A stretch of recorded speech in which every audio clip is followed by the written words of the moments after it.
अब तक हमने देखा कि लाइव वीडियो में ओल्ड मैन के एक्सप्रेशंस देखकर शिजिन और हीजुन को उन पर शक होता है कि कहीं इसी आदमी के पास बॉम्ब ना हो और फिर पुलिस डी, शिजिन और हीजुन को बस इंसिडेंट की इंटेरोगेशन के लिए पुलिस स्टेशन बुलाते हैं। तो अब हम इस ओल्ड मैन के पास्ट की एक झलक देखते हैं। ये आदमी एक क्रिमिनल था जिसे जेल में उसकी वाइफ मिलने आई थी और ये ओल्ड मैन अपनी वाइफ से अपने बेटे शियाओ के बारे में पूछते हैं। ये ओल्ड अंकल बहुत ही खुश थे क्योंकि अब इनकी सिर्फ 2 महीने की सजा ही बाकी थी और फिर ये अपने घर जाएंगे और अपनी फैमिली के साथ रहेंगे। पर इनकी वाइफ इन्हें बताती है कि उसने घर बेच दिया है और अब वो अपने बेटे के साथ सिटी में ही रहती है। फिर भी ओल्ड मैन बहुत ही खुश थे कि कोई ना, हम एक साथ सिटी में रहेंगे और मैं कोई जॉब ढूंढ लूंगा। पर इनकी वाइफ इन्हें बताती है कि अब मैं और मेरा बेटा शियाओ आपके साथ नहीं रहना चाहते। शियाओ की ग्रेजुएशन हो चुकी है और वो अब जाइलन सिटी में नौकरी करता है। मैं और शियाओ अब जाइलन सिटी में ही रहेंगे। इतने साल आपकी वजह से लोगों ने मुझे और मेरे बेटे को बहुत तंग किया है क्योंकि आप एक किलर है और कौन सी लड़की मेरे बेटे से शादी करेगी। तो अब प्लीज आप अपनी जिंदगी अकेले ही जीना, हमारे बिना, और हमें कांटेक्ट करने की कोशिश मत करना। ये सुनकर ओल्ड मैन बहुत ही उदास हो जाते हैं पर वो अपनी वाइफ की सभी बातें मान लेते हैं। प्रेजेंट में कैप्टन यांग शिजिन से बात करते हैं और शिजिन उन्हें सेम डी वाली बातें ही बताती है। ऑफिसर फेंग भी हीजुन से पूछताछ कर रहे थे और वो हीजुन से पूछते हैं कि क्या तुमने बस में कोई अजीब चीज नोटिस की। हीजुन कहता है कि बस में 2 वियर्ड से आदमी थे, एक मिडिल एज आदमी जिसके पास एक बड़ा सा रेड कलर का सूटकेस था और एक ओल्ड आदमी जिनके पास एक सैक था जिसमें वाटरमेलन्स थे। और जब भी कोई पर्सन उनके सैक के पास से गुजरता था तो वो बहुत ही नर्वस हो जाते थे। कैप्टन यांग भी शिजिन को बस के पैसेंजर्स की फोटोज दिखाते हैं और शिजिन भी उसी ओल्ड मैन को वियर्ड बताती है। इस ओल्ड मैन का नाम कियांग है और फिर वो कैप्टन यांग को हैप्पी फोन गाय की बस वाली लाइव वीडियो भी दिखाती है। पर पुलिस को अब शिजिन और हीजुन पर शक था क्योंकि एक नॉर्मल पैसेंजर बस में बाकी पैसेंजर्स पर इतना ध्यान नहीं देता और यही बात पुलिस को नॉर्मल ही लग रही थी। ऑफिसर येजी सारे ऑफिसर्स को कियांग की इन्फो देती है। इन 2006 जब कियांग अपनी ट्राइसाइकिल चला रहे थे तो उन्होंने अपनी ट्राइसाइकिल से एक बंदे को मार दिया था और कियांग 4 साल तक पुलिस से भागते रहे। पर at the and in 2010 police ने कियांग को पकड़ ही लिया और फिर कियांग को 9 साल की सजा सुनाई गई।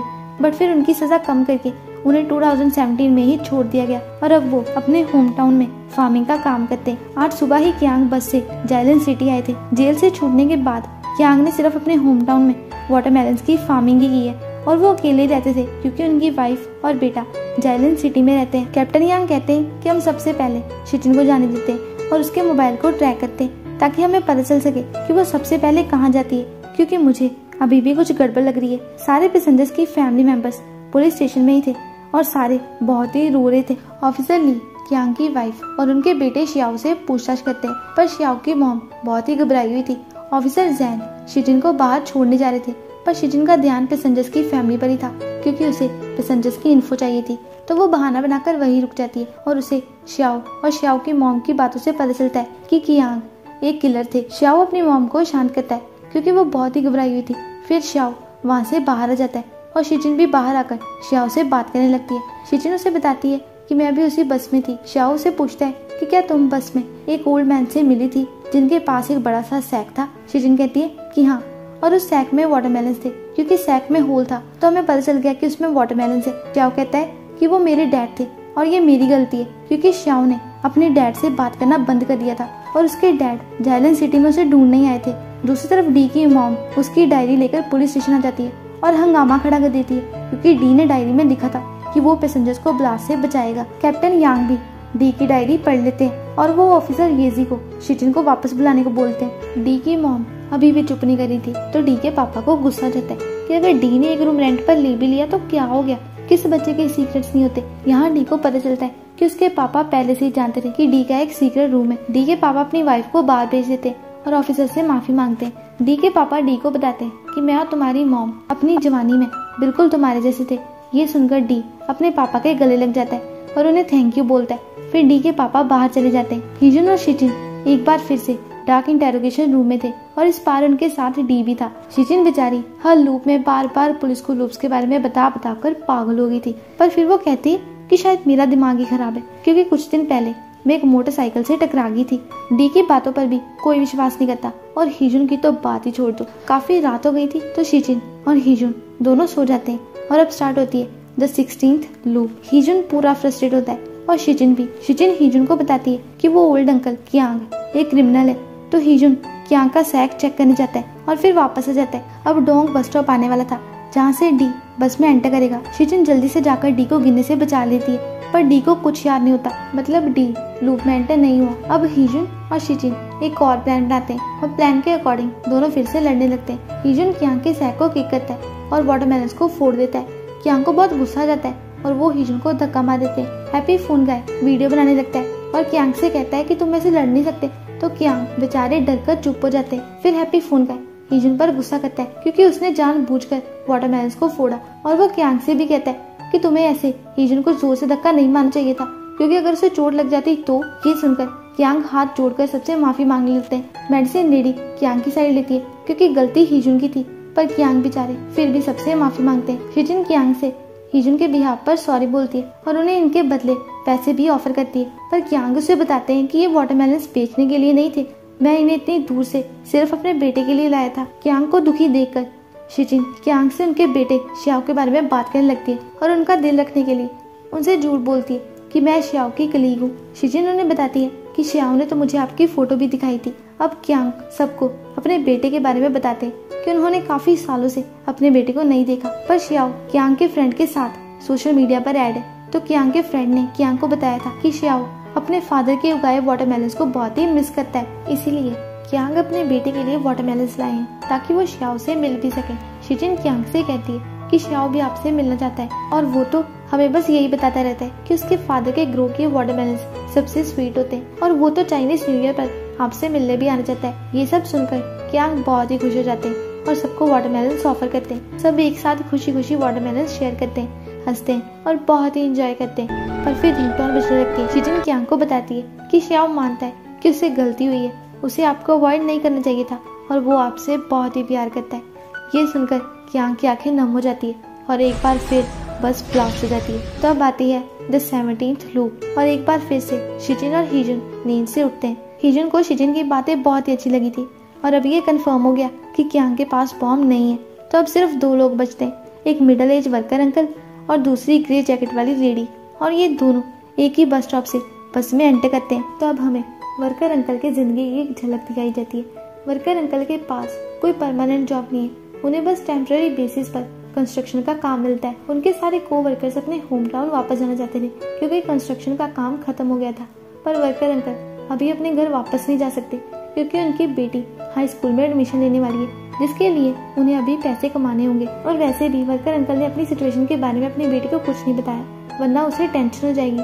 पर फिर वर्कर अंकल का को-वर्कर उन्हें फूड डिलीवरी करने के बारे में बताता है, पर इसके लिए वर्कर अंकल को स्कूटर चाहिए होगा, पर स्कूटर खरीदने के लिए उनके पास पैसे नहीं है, जिसकी वजह से उन्हें एक छोटे से गिराज में रहना पड़ता है। तो ऐसे ही कुछ दिन बाद वर्कर अंकल कुछ सामान लेकर अपने गैरेज वापस आते हैं। तभी गैरेज का ऑनर आकर वर्कर अंकल को गैरेज खाली करने को बोलता है। वर्कर अंकल उनसे काफी रिक्वेस्ट करते हैं कि मेरे पास रहने को कोई जगह नहीं है, पर ऑनर क्या ही कर सकता है क्योंकि नेबरहुड कमेटी ने नोटिस निकाल दिया था कि कोई भी पर्सन अपने गैरेज को रेंट पर नहीं दे सकता, वरना उस पर्सन को फाइन पड़ेगा। वर्कर अंकल के पास जितने पैसे होते हैं वो ऑनर को दे देते हैं क्योंकि उनका लास्ट मंथ का रेंट भी ड्यू था, पर ऑनर फिर भी नहीं मानता, पर वो वर्कर अंकल को अपनी तरफ से कुछ पैसे दे देता है। वर्कर अंकल बेचारे अपने पुराने से बैग में अपना सामान पैक करने लगते हैं। ऑनर का ध्यान उनके बैग पर पड़ता है, पर वो वहाँ से चला जाता है। प्रेजेंट में 17th लूप चल रही थी और शिजिन और हीजुन दोनों सोच रहे थे कि अब वो क्या करें।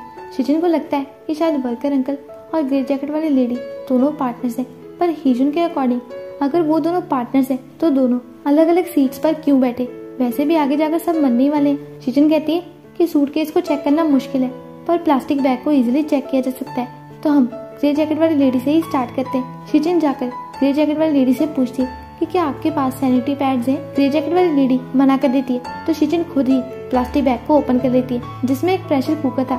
शिजिन उनसे पूछती है कि इसमें क्या है। ग्रे जैकेट वाली लेडी उसे बताती है कि इसमें मीट है। अपनी सीट पर वापस आकर शिजिन हीजुन से कहती है कि कोई पर्सन एक प्रेशर कुकर में खाना लेकर कैसे घूम सकता है। हीजुन कहता है कि इसमें कोई बड़ी बात नहीं है, मेरी फैमिली भी मीट को प्रेशर कुकर में ही रखती है। जब मैं यूनिवर्सिटी पढ़ता था तो मेरी मॉम मेरे लिए प्रेशर कुकर में ही मीट लाती थी, ये तो बहुत ही नॉर्मल सी बात है। तो अब बचे वर्कर अंकल।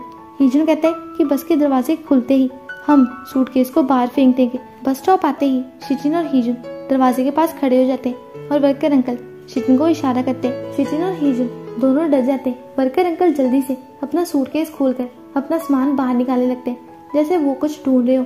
बट फिर वो एक सैनिटरी पैड निकालकर शिचिन को दे देते। कभी कभार कितना गलत समझ लेते हैं ना हम किसी को। हीजुन शिचिन को बस से बाहर निकाल देता है और भागकर ग्रे जैकेट वाली लेडी से कुकर छीनने लगता है, पर ये लेडी कुकर का रेगुलेटर निकाल देती है और बस ब्लास्ट हो जाती है। तो अब हम फिर से पास वाला सीन देखते हैं। दरअसल ऑनर ने वर्कर अंकल को अपनी वाइफ का सूटकेस दे दिया था, क्योंकि वर्कर अंकल का बैग फटा हुआ था। पर इस सूटकेस में ऑनर की वाइफ का कुछ सामान था, जैसे सैनिटरी पैड्स और कुछ 2-4 कपड़े। वर्कर अंकल ने कपड़े तो निकाल दिए थे, पर सैनिटरी पैड्स बैग में ही वापस रख लिए थे। ऑनर को बहुत ही बुरा लग रहा था, क्योंकि वो वर्कर अंकल को निकालना नहीं चाहते थे। वर्कर अंकल उन्हें बताते हैं कि मेरा एक कोवर्कर ब्रिज के पार रहता है, तो मैं अब उससे ही हेल्प मांगूंगा। इसके बाद वर्कर अंकल को उनकी बेटी का फोन आता है, जिसे अब पैड्स चाहिए थे। तो वर्कर अंकल अपनी बेटी के लिए पैड्स खरीदना चाहते थे, पर उनकी बेटी स्कूल नहीं जाना चाहती, क्योंकि वो सोचती है कि स्कूल जाना मतलब पैसों की बर्बादी है, और वो अपने पापा की हेल्प करना चाहती थी ताकि वो डेट चुका सके। वर्कर अंकल उस पर काफी गुस्सा करते हैं, उसे स्कूल जाने को बोलते हैं, पर उनकी बेटी फोन कट कर देती है। बस स्टॉप जाने के लिए वर्कर अंकल और ग्रे जैकेट वाली लेडी अपना अपना सामान लेकर स्टेयर्स चढ़ते हैं, और वर्कर अंकल इस लेडी को हेल्प भी ऑफर करते हैं, पर वो हेल्प नहीं लेती। जैसे जैसे दोनों बस स्टॉप पहुंच जाते हैं और बस नंबर 45 में बैठते हैं, तो अब ये 18th लूप स्टार्ट हुई है। शिचिन नींद से उठती है और हीजुन को उठाने की कोशिश करती है, पर हीजुन नहीं उठ रहा था, तो शिचिन घबरा जाती है।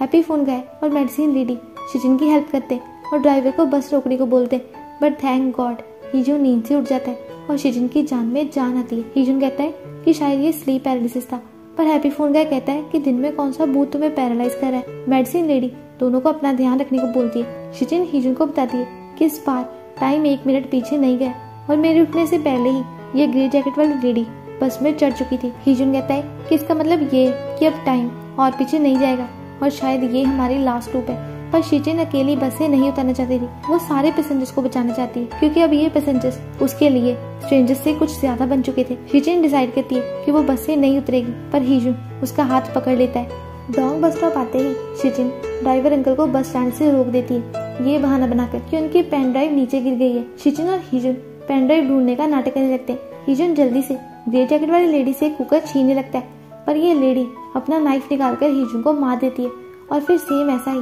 वो शिचिन के साथ भी करती है। हीजुन बेचारा मदद चिल्लाता रह जाता है, पर सारे पैसेंजर्स ऑलरेडी बहुत ज्यादा डर चुके थे। फिर ये ग्रे जैकेट वाली लेडी रेगुलेटर को निकाल देती है और बस अगेन ब्लास्ट हो जाती है। तो अब आती है द 19th लूप। बस फिर से ग्वांगवू न्यू विलेज बस स्टॉप पर रुकती है।